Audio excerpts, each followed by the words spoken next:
little baby cube. Okay. Okay. Let me know. Sweating bullet. Woohoo! Wait, I got this. Wait, where's the fan blowing on us? It's like majestic here.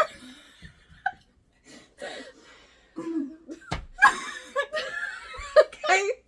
Yes. Are we ready? Is this going to be behind the scenes? I mean, it's funny, ain't it? Okay. Okay. 1, 2, 3. Welcome back to Know Thy Shelves. I'm Michelle. I'm Rachel. Okay. So before we do anything, we're going to shout out an author. No, not author. Yeah, she is an author. Oh, she is an author. Yes. Okay. I didn't mess it up. I was going to say artist.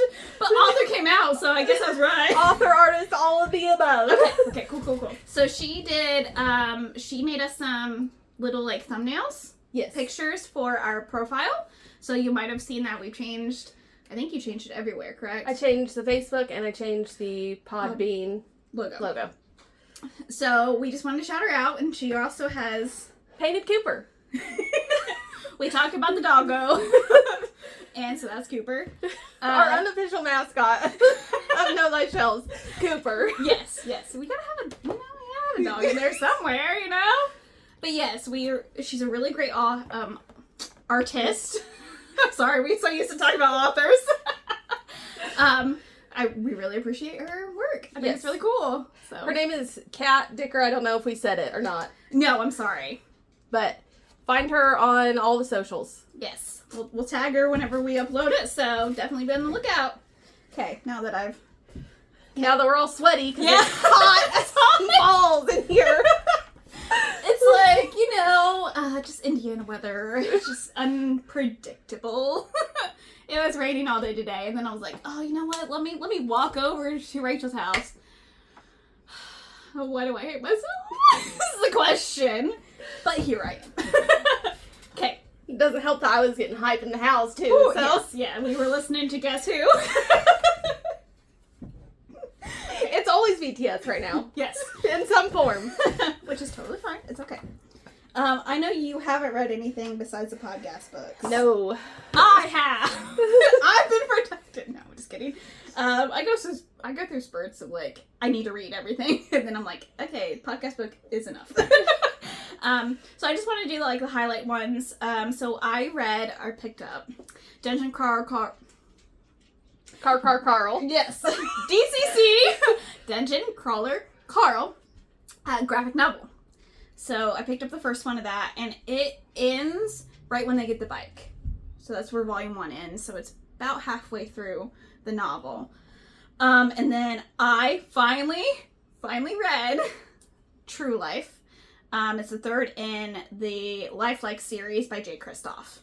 We read the first 2 on the podcast, and I really, really liked it. So I finally got around to reading the third book.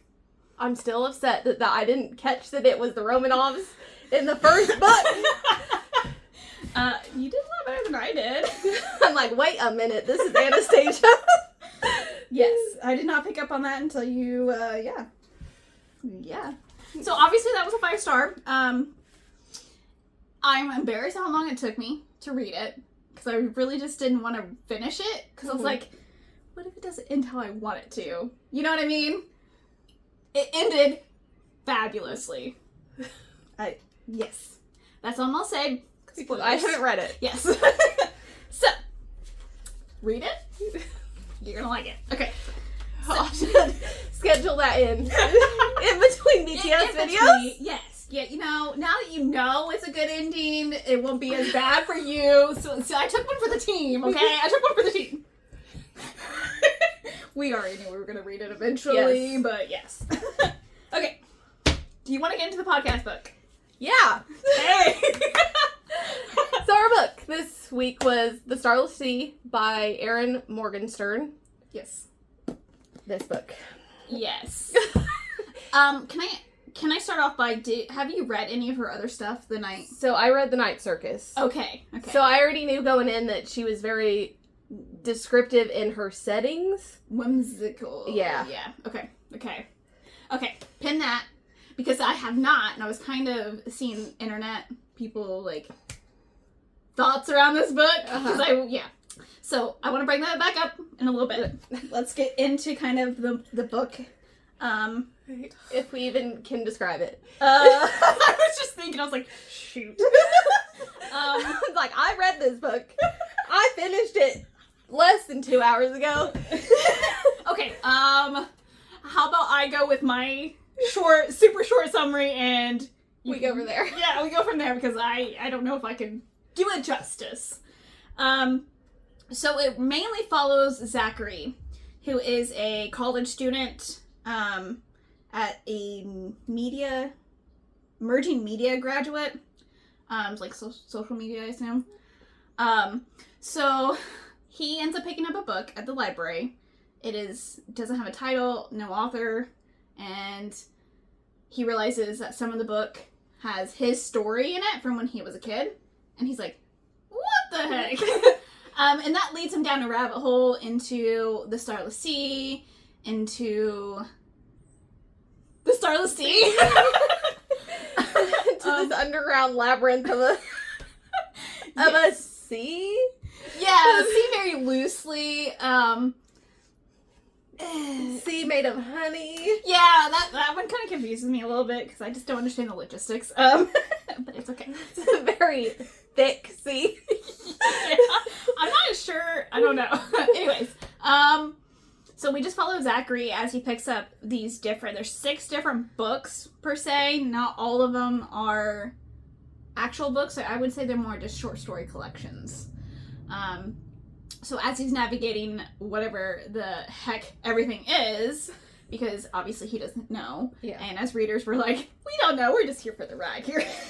That's how I felt this whole book. Yes. Like, I'm just here for the ride. Yeah, pretty much. Because it was very dreamlike. I was like, what is happening? Mm-hmm. Yes. It really does blur the lines between reality and fiction. At least in the book setting. You sometimes can't tell what's real and what's not based on, Zachary as being the narrator for the majority of the book. Yeah. So yeah, we just kind of go through. Zachary's just trying to figure out what it is. Yeah. And and so are we. And so are we.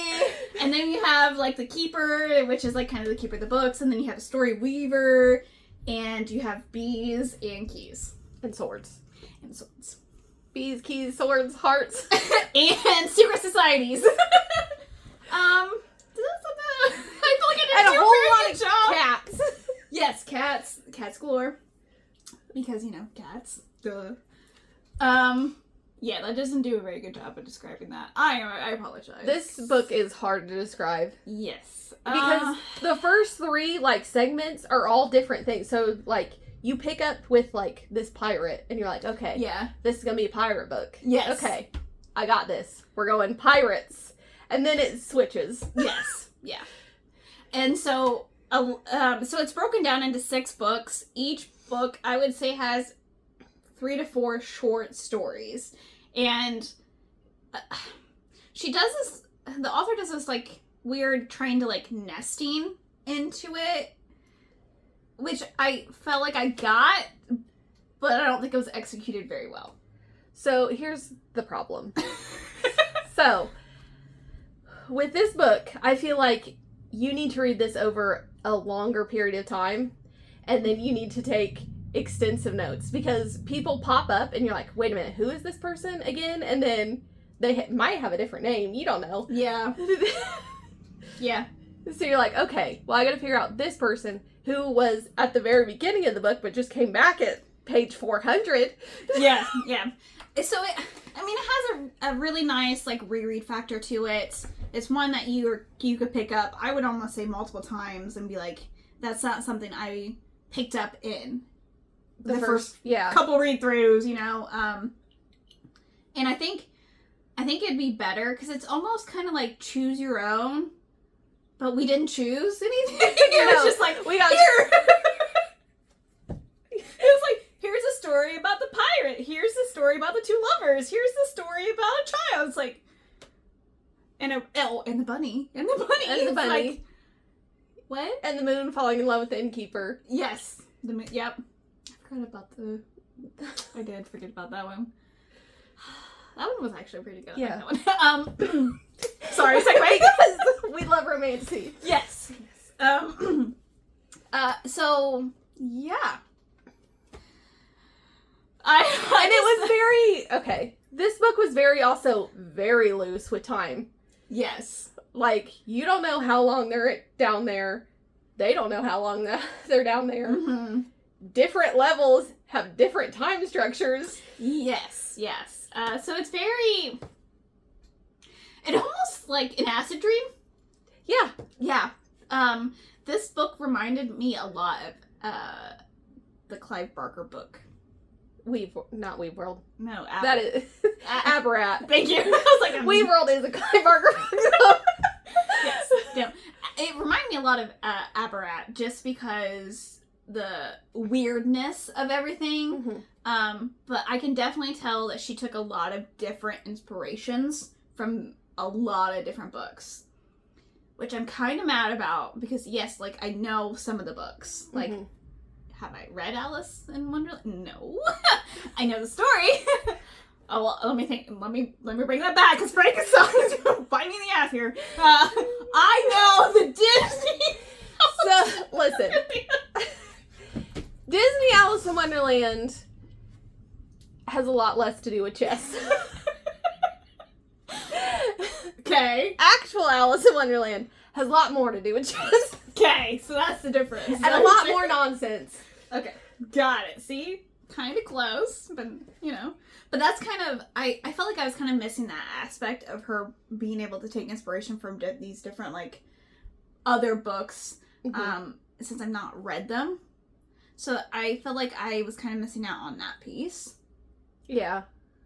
I mean, Max was a big one from Where the Wild Things Are. Yeah. Which, I mean, our generation, pretty much everybody's at least read it.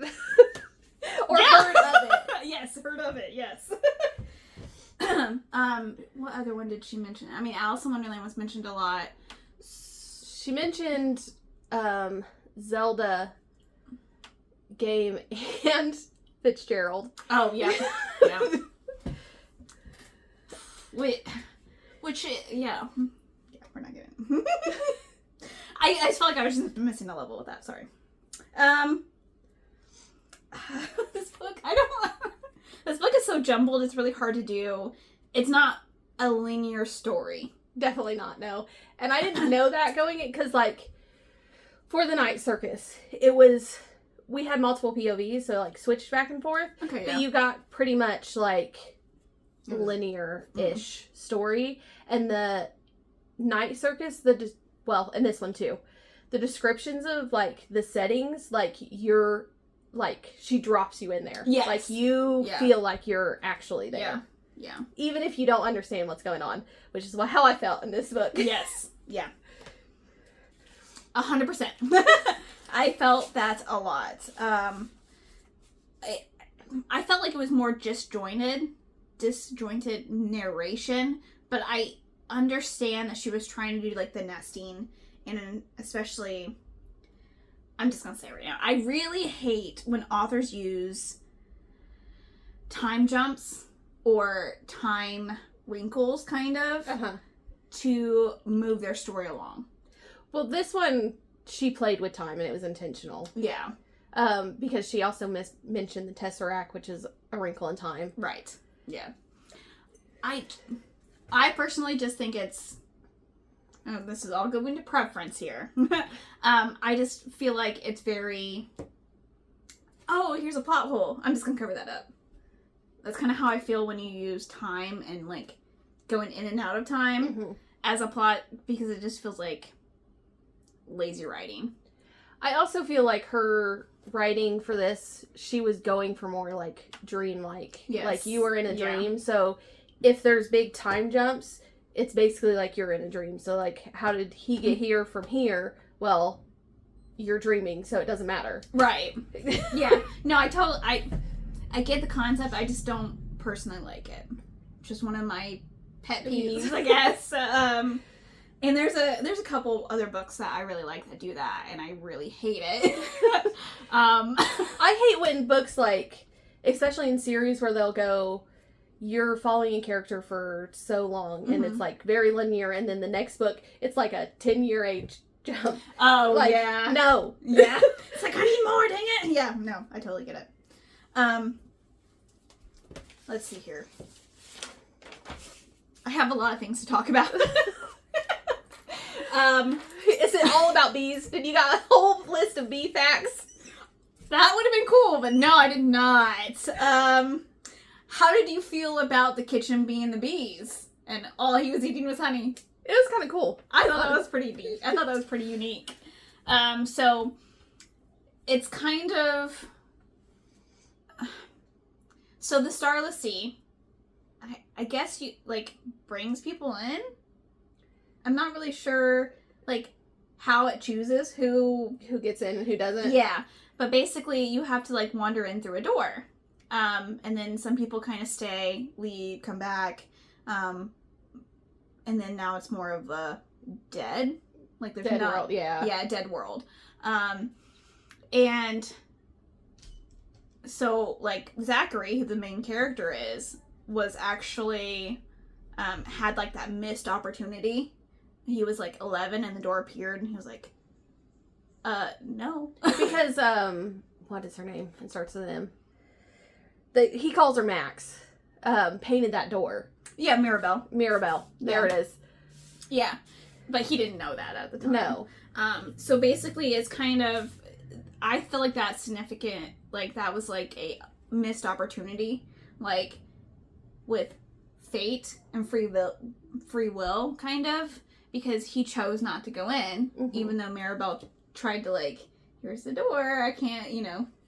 I think Mirabelle was playing a little, like, she was supposed to represent fate a little bit. Like, no matter what, you're going to end up here. Because she ultimately led him into the Starless Sea. Yeah. And also, she knew, like, from the paintings of the girl in the fur coat. Allegra. Come on, Rachel. No, I'm just kidding. That he was going to end up there, and he was ultimately going to end the story. Right. So she's like, this is his fate, so I'm going to kind of, like, speed it along a little bit. Yeah. And he always had, like, what if I went through that door? So it was kind of like the fact, fate versus, is it actually fate or is it free will? Because at that time, when he was a kid, he was like, heck no, I ain't doing this. I'm not going through this random ass door. Like, what do you mean? But then later, it kind of, with the book, opens up with Sweet Sorrows. And it was about him as a kid, not going through the door. And I'm just like, huh. So was that written, like, you know what I mean? Like, so does that mean he was always fated not to go in that door as a kid? And that's where it gets a little hazy for me. So. I'm like, no. That's too hard to think about. There's a lot of, like, big ideas in this. Yes. And it comes down to fate and free will, because, like, you, as a reader, you couldn't tell if it was actually fated or not. Yeah. But at the end, Cat, I'm awful with names tonight. Yeah. Cat. Yeah. Basically was fated to go in too. Mm-hmm. And Mirabelle kind of like, oh, she's going to go in. You know? Even if the story ended, because they were going to... Well, I kind of took it, if we're kind of getting into that, obviously, the Starless Sea, that story is ending, and it has gone on way too long, which I know we really haven't touched on. Where was I going with this? Time skip. Next topic. I swear I had a point to this.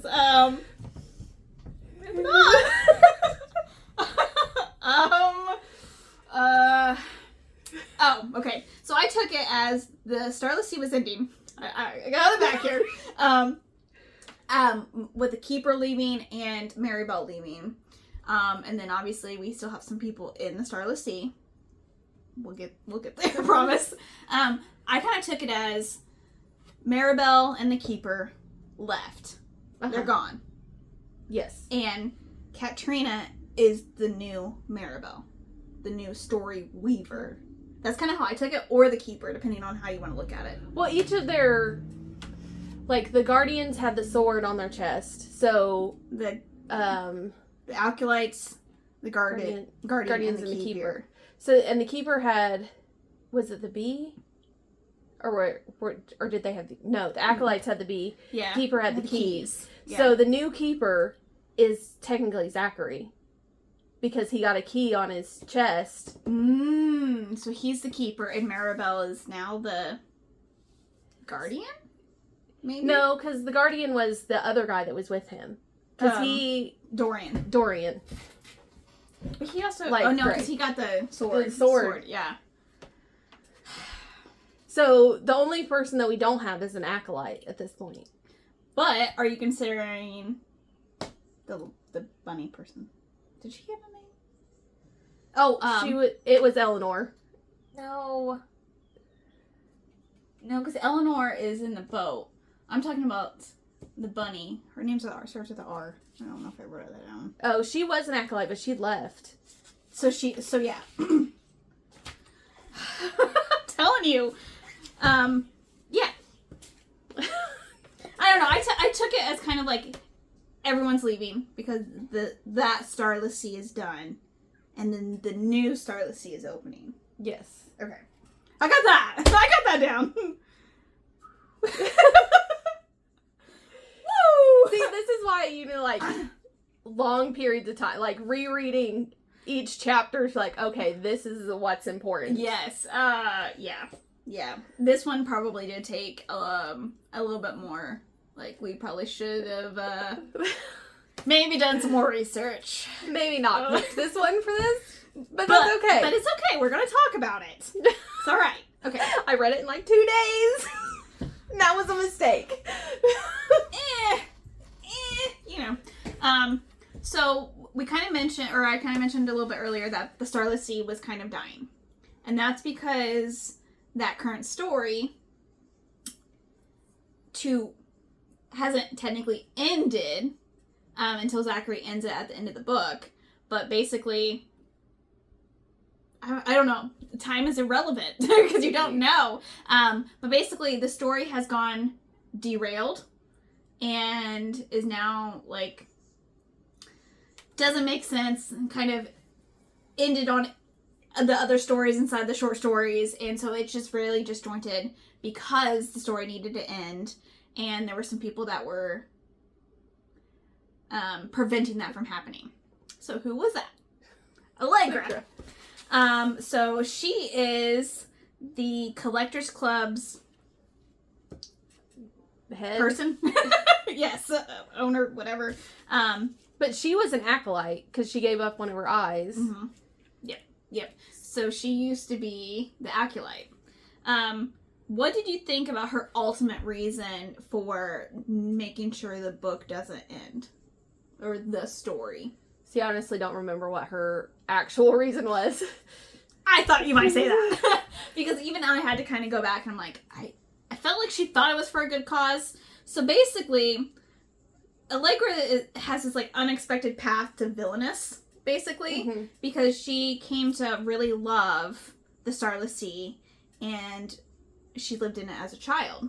So she didn't want the Starless Sea that she remembered as her childhood to disappear. Okay. So then it comes back to, does that prove that loving something too much makes it toxic? I mean, a little bit. Well, I mean, in this situation, obviously, in other situations, it is what it is. But you gotta accept change. Yes, and she wasn't willing to accept that change, so she tried to destroy all the doors to the Starless Sea. That's why not a lot of people can enter it. So she wanted it to never change. And at that point, it had already changed because it wasn't what she remembered. Yeah. So that was her reasoning to kind of try to destroy all the doors, making sure the story never ends because she wanted it to stay how it was forever. Yeah, but that's not realistic in any capacity, really. Because everything changes. everything changes, everything has an end. And that's kind of why the story was so disjointed. Or at least I think part of the reason why. We were supposed to see how crazy it got, really. Yeah. Like, because once the story goes on for so long, takes so many turns upon itself, basically, and then introduce other books inside of the other books, and it just becomes like, what did I just read? Yeah. Like, The majority of this book. I'm in like a dreamlike sequence. It's basically, this book is basically if What Dreams May Come visuals were a book. Mm.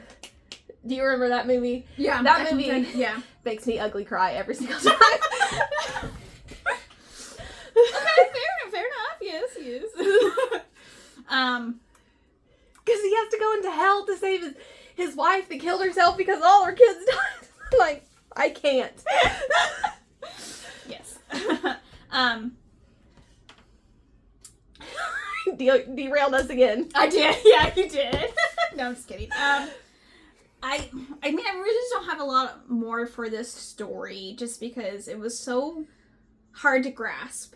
I feel like, yes, I probably need another read through. Yeah, definitely. I don't even know why I digest. Like, I read it and I'm like, okay, I got this idea. I'm like, I'm on board with this. And then the next time I pick it up, I'm like, wait a minute, what just happened? Yeah.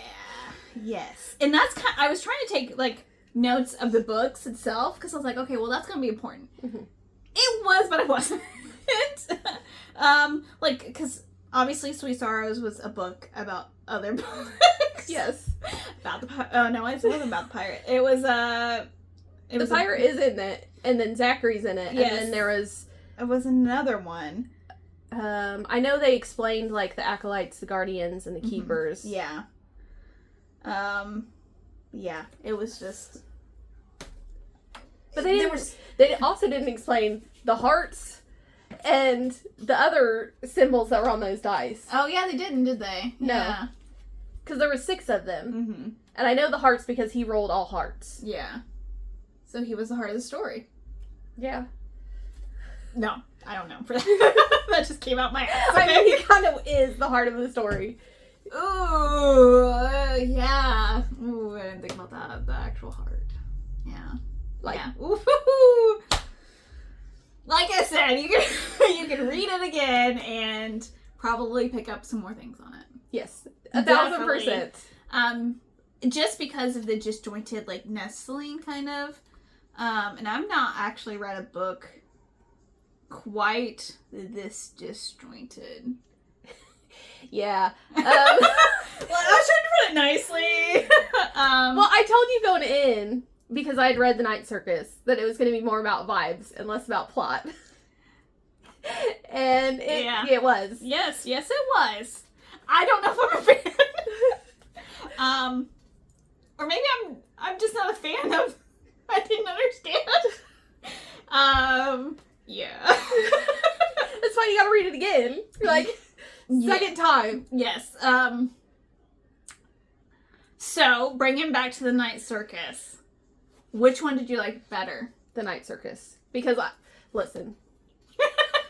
If it has, like, circus or circus performers or freak shows, I eat that shit up. Okay. So, the whole aesthetic of the Night Circus, and it's black and white, oh my god.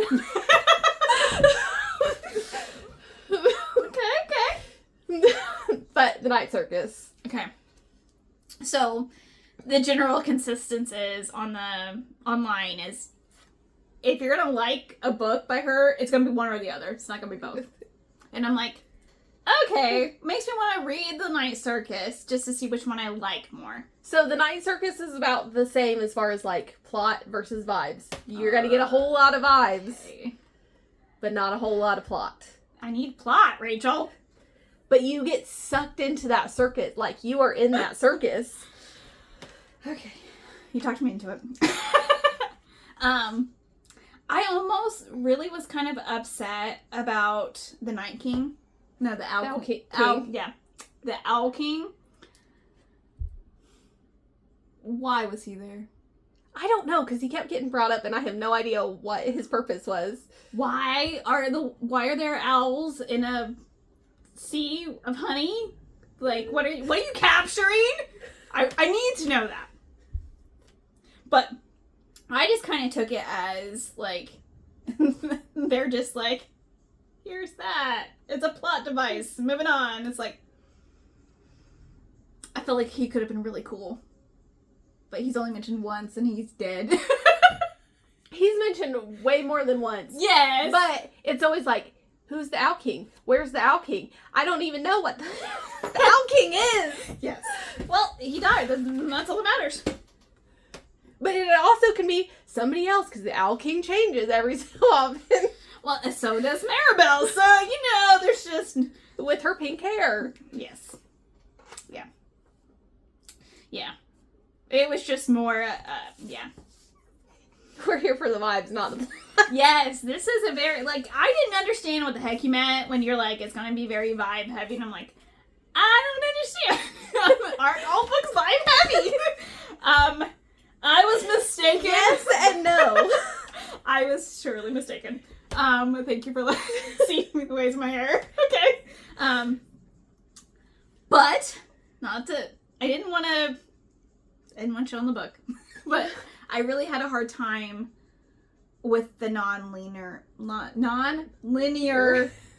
storyline. Yes. Okay. Not that I have issues with it, I just didn't understand when it was happening. Yeah. You kind of flip back and forth, and then Yes. all of a sudden Zachary's in a different location. He might be dead. Yeah, it's like, okay. So that's really the only thing. I felt like it had, like, the idea was really great. I felt like I could really picture where I was at. Like, you're in, like, a hoarder library. Like, I got that feeling. Like, It's very visual. Yes. And I think she does it better than Stephen King on it. Or, yeah. Well, Stephen King likes to describe things in too much detail. Yes, yeah. I feel like she really knows the great balance between, like, when to describe stuff, when to kind of let some of the plot, and then like to go back to the description. Like, I feel like it's not one that is just like, here's the description, Yeah. So, okay, I'm gonna recommend a book to you. Okay. So if you like the, like, kind of the way she describes things and how you're, like, basically in the book with her, like, you're picturing it fully in your mind, and you kind of like this, like, you go through a doorway and you don't know what you're gonna find. You should read Every Heart a Doorway by Shauna McGuire. It's about kids that fall into, like, magical worlds. It's very short. Okay. But it's very descriptive. Okay. And it's like you are in those worlds with them kids. Fair enough. Okay. And it's more linear than this. Yes. I mean, it's not like I hated it. I just, especially when you're reading something or listening to it, there needs to be, like, that break of, hey, this is a different time or something. Like, because most, like, Kindle books or, even books, it's just, like, a line. And then that separates it. But when you're in, like, audiobook, it kind of just skips over that and doesn't tell you anything. So, that's hard. Yes. But it wouldn't matter if you're reading the physical book. That I did not read. I read it online. I read it audio, too. But that's just more of just preference. That's because I was strapped for time. It will. I've been reading too many subtitles. That's my own fault. Okay. Anything else you want to talk about this book? There's so much that I feel like we really didn't hit on, but it just makes it want to make it sound crazy if we try to explain anymore. Yeah, because some people in the beginning of the book or flashbacks are the same people from the present, just named different. and we're just supposed to Pick like, up on it. Yeah. Like the painter. That was Allegra. Uh-huh. And that's why she she saw something, because the acolytes have to give up something. Normally their tongue. Yes. But since she was an artist, she gave up one of her eyes, and then in that eye ball, that's no longer there, she could see visions of what's to come. Yeah. Yeah. I mean, there is just a lot that we could touch on. I just read it. Have your own mind on that. Yes. You have to read it multiple times. Yes. This is definitely one that it would be a good idea. Definitely. Yeah, good just idea. read the chapters 2 times. Just 2 times in a row. Yeah. Yes. Reread it. It's fine. It's all right. It ends. Go back and reread it again. So make sure you understand. You're not gonna understand, but it's okay. You will understand at the end, and that's all that matters. Kind of. Yes. Oh, I did want to mention the main character has the same birthday as I do. Just want to say that. Just put it out there. I knew he was a Pisces. He is a Pisces. Anyways, I actually wrote that same birthday. He was born a couple years earlier than me, but it's okay. That's fine. It's fine. I'm pretty proud. Well, we were just talking about it, and there was we were just talking about like our names in books. I'm like, I've never encountered one with Michelle. Like, I've never. And then his birthday was mine. I just wanted to bring that up. Okay. Mine's never my actual name. It's always like Ray. Which Yeah. I go by that too. Yeah. So. So yeah. Any other things you want to talk about? For the Starless Sea. No. Because I feel like I have been in a fever dream. Yeah. For the past 3 days. Yes. I did kind of enjoy, I know we didn't really talk about him, Doran. He's kind of love interest of Zachary. Kind of. Kind of. They find each other there towards the end of the book. I kind of did kind of like Eleanor and like the ship navigating the Honey Sea. See, some of them I wish we had more time with, like, those characters. Like, I want that story. Like, I want Eleanor's story after she left Simon. Yeah. And how she became this, like, pirate that sails on the Honey Sea.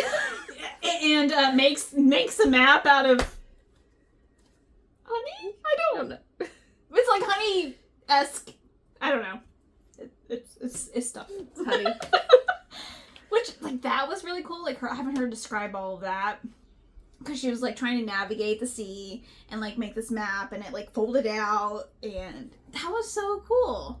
Yeah. And then you see Simon on that thing over there. And she's like, well, we're going to go pick up whoever that is. It's like, it is...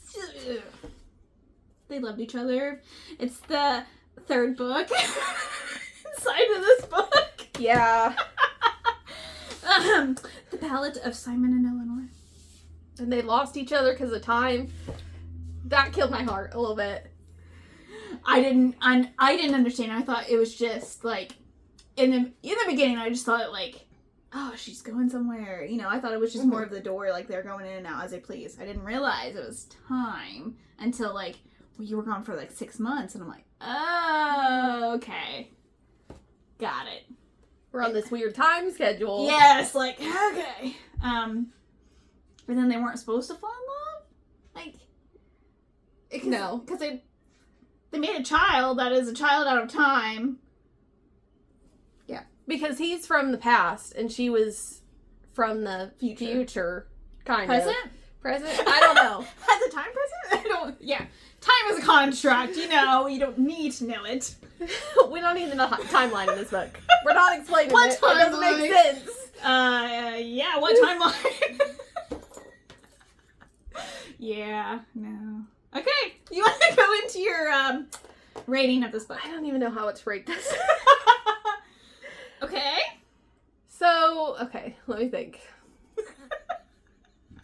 Because I enjoyed the setting. Mm-hmm. But I'm confused.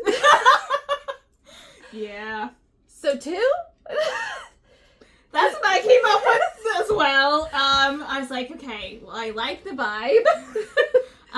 Didn't understand the story, but I really like the description. Yeah, that's how I came up with it. That's literally the same way. I was like, well, I like this piece and this. Okay, it's a 2. It's a 2. It's a 2. There were some aspects of this book that I really enjoyed. Some aspects that I didn't care for.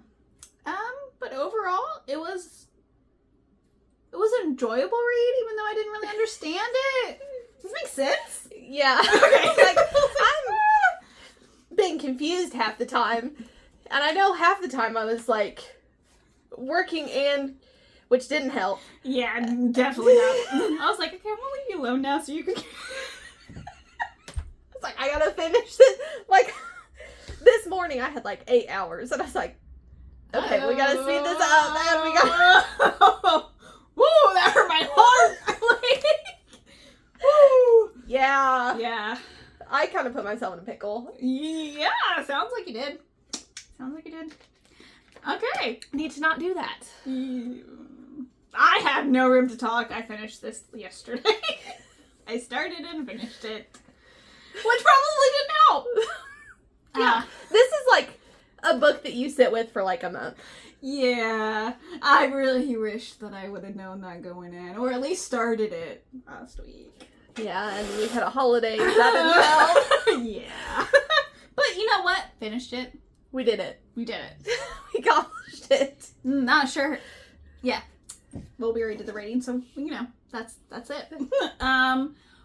Sierra, this was our fantasy pick, correct? Yes. So we have magic score. Okay. Because there's magic, but there's not magic. And we're in weird time loops. And you can't use the M word. And you can't use the M word. Isn't it magic? It is. It's a story. It's not magic, it's story. I'll give it 2.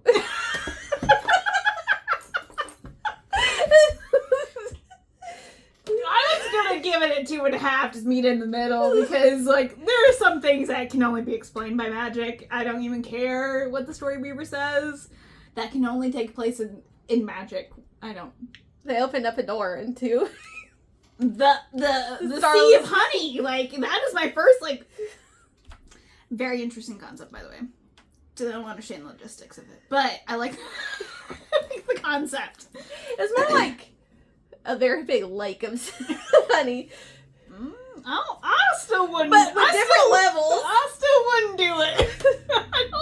I feel like if you sat in that amount of honey, you would die because you would like sink. That's what Doran almost did. He died. Well, almost. Like it's like a quicksand. Yes, I mean, but with honey. Yeah. You I'll give you a new beer tonight. I need money for that. I mean, I just no. Anyways, okay. So that was our last book of this month of May. So, May. What was your favorite overall podcast book? I have the ratings here for us. These are yours. These are mine. So, according to this, employee and ghostwritten, what are your 2 favorites? Ghostwritten is probably my favorite. Ghostwritten, okay. The Employees was good. I enjoyed it, but it was another one that it was like non-linear, like yeah, little little rough. confusing, but it was short, so it was. Yeah. All my books this month were 2, besides 1, so I guess that's the one I'm going with. Better than fiction. Okay. How do you feel about this overall theme, which is books on books? I didn't really think it was going to be this hard. Like, I feel like this month kind of was like, meh, you know, for like, it's like, books about books should be like, great, it should be fun, it should be like, amazing, and then I'm like, I don't like any of these. Got very big, like, thinky books. Yeah, this was a think book. I have no thoughts. Which we could do as a theme. Books that make you think and say, what the fuck? I think we have that in the... Oh. Well, see, good on us for thinking about that, because I was like, I don't know. Yeah, so that was... All my thoughts have left my brain at this point. I know. All these concepts are like, nope. I feel like I need to experience acid to see if I can get that. That's why I just need to veg on the couch and not think about anything. Yes. Yeah. I kind of, yeah. It's one that, I guess it was a book about books. About books. Which worked for that setting. Just as like, why do I need to know about the pirate? Why do I... Like, it made sense there towards the end, but it was, when you're reading it, you're like... At the beginning I was, oh, why do I care about this pirate guy? Yeah, you get that first chapter about the pirate, and you're like, okay, pirate book, Starless Sea, it's gonna be pirates. Right. And then, you don't get the pirate until the end of the book. Yeah. They're like, what happened to this pirate? Why was this pirate important? We don't know, but we did not at the beginning. It's fine. It's okay. All right. Do you want to talk about June's books? Yes. Okay. This is in order we're gonna read them. Okay. And our theme this month is favorites. Yes. So first one off is one of my picks. This is gonna be the sci-fi pick. It's called Enclave by Anne Aguirre. Then our horror pick is going to be The Devil's Creek by Todd Kiesling, because I looked it up. Okay. Our fantasy... Sorry. No, you're fine. Fantasy pick is mine. It's Bloodline by Rochelle Mead. I was not going to say it. Sounds like it's like our names combined. I know. With our powers combined, we have a podcast. Our romance pick is No Fear by Tate James. This is going to be a first read for both of us. But we're meeting Tate James in August. Yeah. We're having a big August. At least I am. Well. She's going to post lots of pictures of BTS. So be warned now. I mean, it's going to be great, guys. I'm just kidding. Just get ready. I'm happy you found your for I don't know. For Majestic Jimin pictures. It's important, okay? It's important. Okay. I don't have anything else. So until next time. Bye.